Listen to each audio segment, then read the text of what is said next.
days after a proposed $35 cap on insulin was slashed from the Senate's budget package, we are now hearing from a 22-year-old woman who's struggling with diabetes and the skyrocketing price of the drug. Michael Sandlin with more on how this is affecting pretty much every part of her life.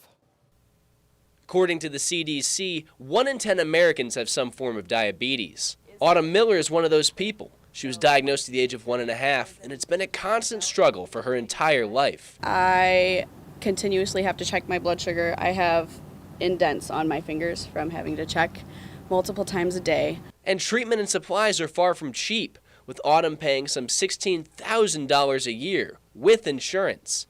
She says when she heard about the proposed insulin cap, she saw a light at the end of the tunnel. I mean, if I could pay $35 a month for insulin, I don't know what I could afford at that point because I'm so on a budget right now because of this. But all of that hope collapsed when Senate Republicans voted to remove the cap from the budget using a process called reconciliation, leaving Autumn devastated.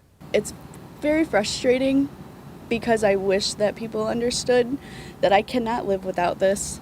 I can't go 12 hours without insulin or else I'll set myself into DKA, which turns my blood into acid. But why would anyone support removing the measure?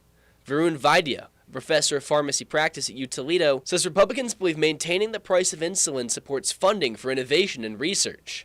However, Vaidya believes that reasoning is a little murky. When it comes to insulin, it really puzzles me. Insulin is not a new drug. It's not a new invention. The first insulin was separated back in 1923.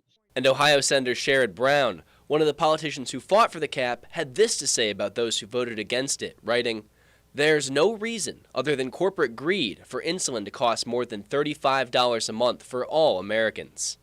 Reporting for WTOL 11, I'm Michael Sandlin.